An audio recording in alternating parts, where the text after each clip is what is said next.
Entonces, el intestino delgado está formado por la mucosa, y en la mucosa hay una serie de vellosidades intestinales. Cada una de estas vellosidades a su vez tiene las microvellosidades, ¿no? Que es la membrana apical del enterocito que tiene invaginación. O sea, hay vellosidades más microvellosidades. Tenemos a la submucosa y luego viene la capa muscular. Aquí está la representación de las vellosidades intestinales. Entre una vellosidad y otra, ¿no? Tenemos a esta glándula submucosa, las glándulas de Brunner, que es lo que produce moco. Ese moco necesario para proteger a la mucosa intestinal de la secreción ácida que viene del estómago.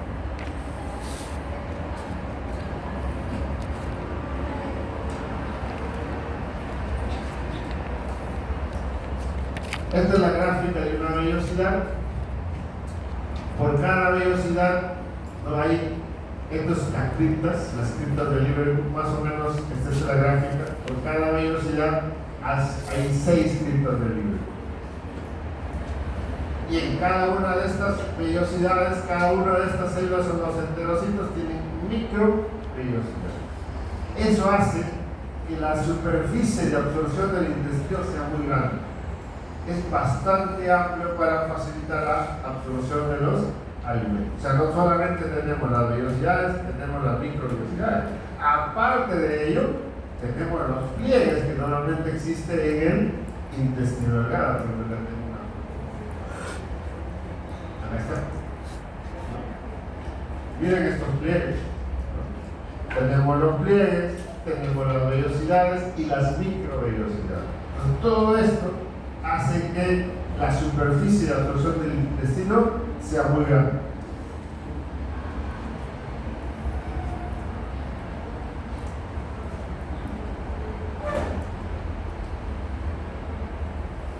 En las vellosidades intestinales vamos a tener varios tipos de células.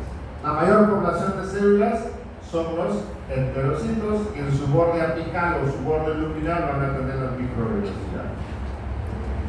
Después vamos a tener las células caliciformes, ¿no? Que van a producir moco. Vamos a tener las células en penacho, y en las criptas, que son las invaginaciones, vamos a tener las células madre intestinal. Estas células madre intestinal son las que dan origen a todo este tipo de células que estamos viendo, a los enterocitos, a las células caliciformes, a las células en penacho, y estas otras células, las células de pan. Entonces esta es la célula madre, y las células pan están muy contiguas en la base de las criptas.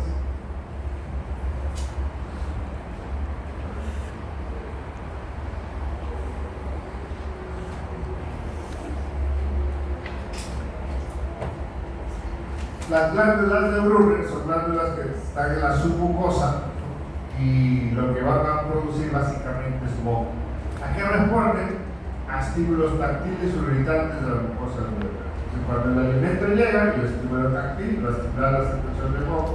Cuando llega el alimento contenido rico en ácido que va a irritar la mucosa dental, eso va a estimular la secreción de moco. Entonces el moco tiene una función protectora de la mucosa intestinal. También va a responder al estímulo oral, al estímulo parasimpático. Parasimpático, a través de la acetilcolina, va a estimular la secreción de moco a través de las glándulas de Brunner. Y también se estimula por esta hormona gastrointestinal, la secretina.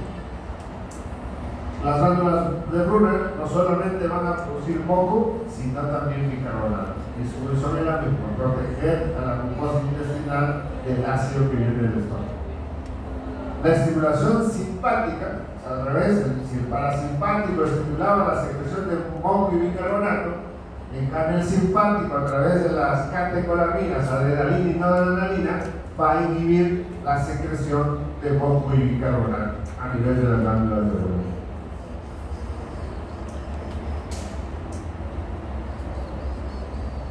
Las criptas de Liverpool son pequeñas depresiones del intestino delgado que se encuentran entre las vellosidades intestinales y están cubiertas por dos tipos de células: caliciforme, que secretan moco, ¿no? Protegen a la mucosa y además lubrican los alimentos, y los enterocitos, ¿no? Estos enterocitos van a tener diferente función dependiendo de dónde se encuentren. Miren, estos son los enterocitos que están en las vellosidades, y estos son los enterocitos que están en las criptas del Liverpool. Entonces, estos enterocitos que están en las criptas del Liverpool se encargan de producir, ¿no?, secreción acuosa, electrolítica. En cambio, estos enterocitos que están en las vellosidades aquí más bien no producen, no secretan, sino más bien están destinadas a la absorción. Toda esta secreción que se genera en los enterocitos en la parte de las criptas, ¿no?, van a ser absorbidas a nivel de las vellosidades. Entonces, el enterocito cumple función depende de su localización. Los enterocitos de la cripta producen, miren, 1800 mililitros de secreción intestinal alcalina para tamponar el alimento ácido que viene del estómago. Su pH va entre 7.58, que circulan hacia las vellosidades donde se absorben conjuntamente con la sustancia química. ¿Quién les va a absorber? Es el mismo enterocito, pero que está en las vellosidades. Esas se van a encargar de absorber esos 1800 mililitros que producen de secreción intestinal estos enterocitos de las criptas del libro. Acá está el lumen. Esta es una célula epitelial, es un enterocito de la cripta, y este es el polo vascular. Entonces, este enterocito de la cripta lo que va a hacer es eliminar cloro, eliminar sodio y agua a nivel tubular. ¿Sí? Entonces, aquí a este nivel secreta grandes cantidades de sodio, agua y cloro. Cuando hay una diarrea, por ejemplo, esta ingresa la toxina del Vibrio cólera, ¿no?, va justamente a alterar una proteína de membrana, ¿no?, y va a estimular la dinciclasa. Esta toxina, según esta proteína de membrana, estimula la dinciclasa, la cual va a transportar o va a transformar el ATP en AMP cíclica.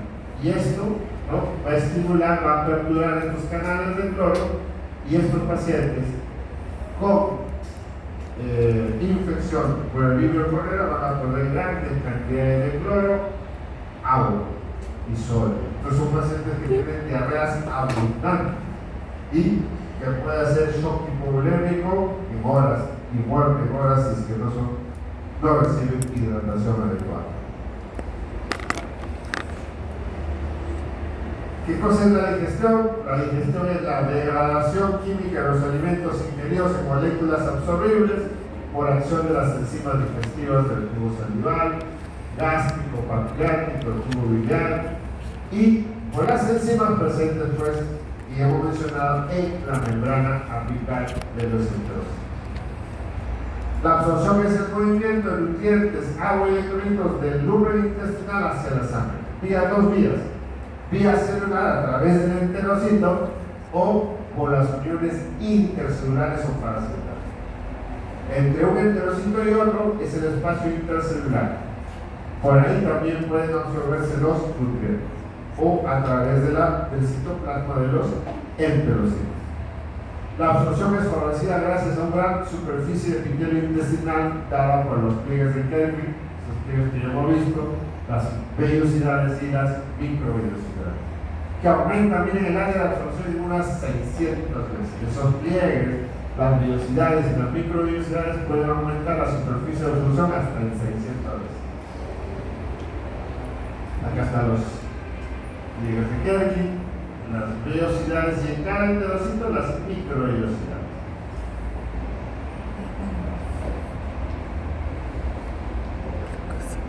Nutrientes: el hidrato de carbono, sus productos de la digestión van a terminar, para que puedan absorberse esos hidratos de carbono, tienen que terminar en glucosa, en galactosa o fructosa. Si no, no se van a poder ser, no van a poder ser absorbidos.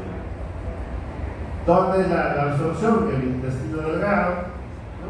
Y básicamente el mecanismo es cotransporte con el sodio glucosa, sodio galactosa o difusión facilitada.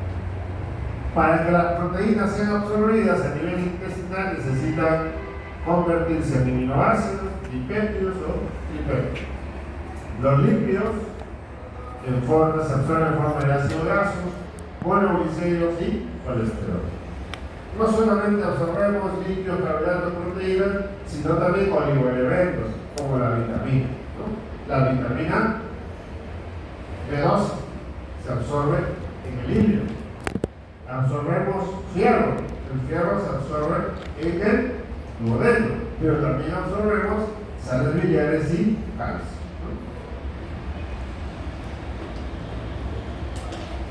Vamos a la digestión de los hidratos de carbono. Nosotros ingerimos hidratos de carbono en forma de polisacáridos o disacáridos como la sacarosa, la lactosa que está en la lactosa que está en la leche, maltosa, trealosa, y pequeñas cantidades de monosacáridos, la glucosa y los fructosa. Pero la mayor parte de nuestra alimentación es polisacáridos. Las células epiteliales intestinales solo pueden absorber monosacáridos. O sea, todos estos polisacáridos o los oligosacáridos tienen que ser convertidos hasta glucosa o fructosa o galactosa para poder ser absorbidos. Entonces, estos hidratos de carbono van a sufrir la primera digestión a nivel de la boca a través de la amilasa, pero que no es muy importante durante todo el proceso de digestión. Puede faltar la amilasa salival y no se va a alterar el proceso de digestión de los hidratos de carbono, porque vamos a tener a la amilasa pancreática, que es secretada de la secreción pancreática como la principal enzima de la digestión de los hidratos de carbono. Entonces, estos polisacáridos como el almidón, a través de la amilasa salival y la amilasa pancreática, van a transformarse en carbohidratos más simples, ¿no? Como la dextrina, la maltosa y maltotriose.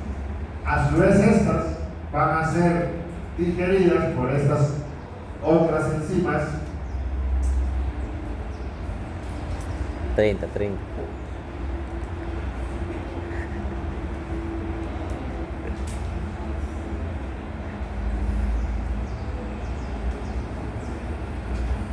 como la dextrinasa, maltasa, la sacarasa y la glucosa. Esta glucosa sí ya puede ser absorbida a nivel intestinal.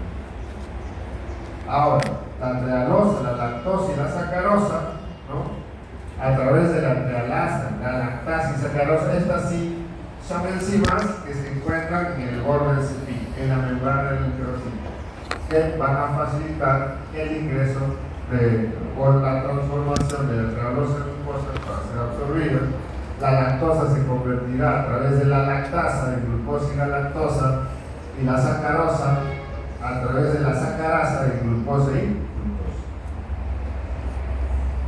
Hay algunas personas que son intolerantes a la lactosa. ¿Por qué dicen intolerante a la lactosa? Porque cada vez que comen o beben leche, por ejemplo, o algún derivado de la leche, estas personas no tienen esta enzima. No tienen esta enzima en el borde del cepillo del enterocito, no tienen la lactasa. Entonces no pueden digerir la lactosa.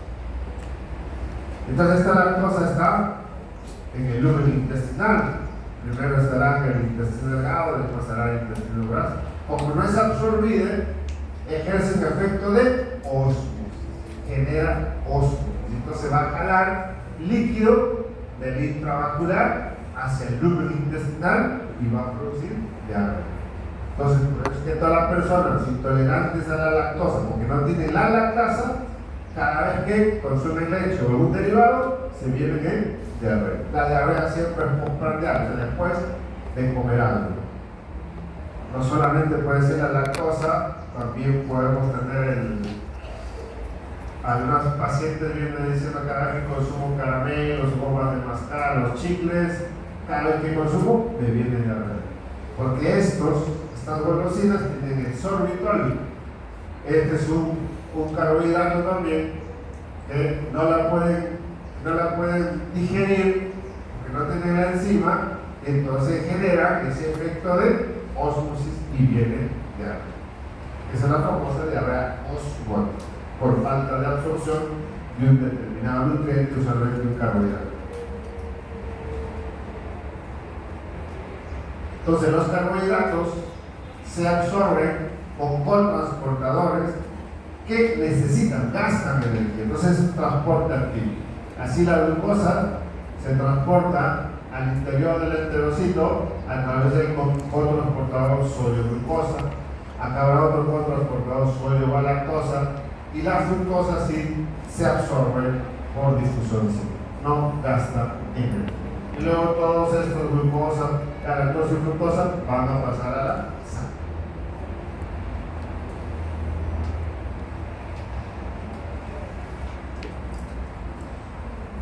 Veamos ahora la digestión de las proteínas, ¿no? Para que puedan absorberse las proteínas, ¿no?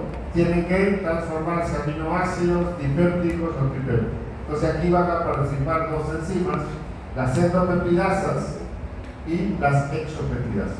Las endopeptidasas hidrolizan los enlaces peptídicos interiores de las proteínas, como la pepsina, la tripsina, la trimepsina y la elastasa. Las exopeptidasas hidrolizan un aminoácido, a veces aminoácido por aminoácido, desde la parte externa de los extremos C-terminales de las proteínas. Las endopeptidasas destruyen la proteína por dentro y las carboxipeptidasas por fuera.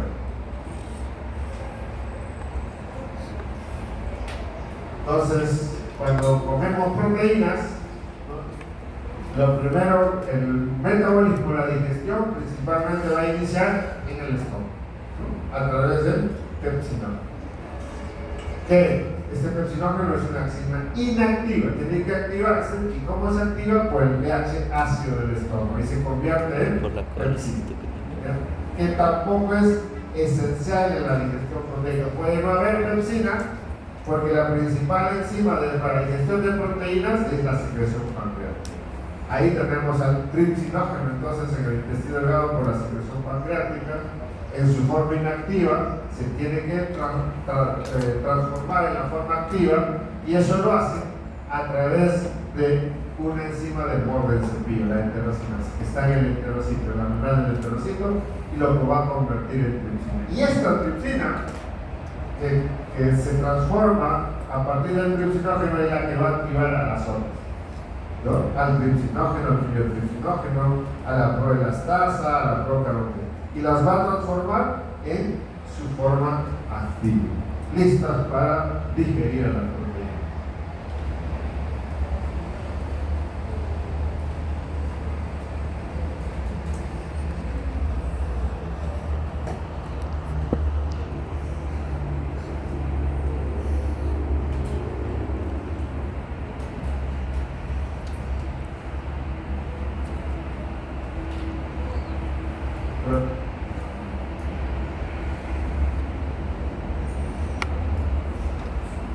Las proteínas, a través de la pepsina, se convierten en aminoácidos oligopéptidos, y en estos aminoácidos oligopéptidos, o también proteínas que todavía no han sido digeridas por el estómago, pueden pasar como proteínas enteras y son atacados recién a nivel del duodeno por la secreción pancreática, por todas estas que ya hemos mencionado. La tripsina, quimotripsina y las tasas, ya que estas sí son las formas activas.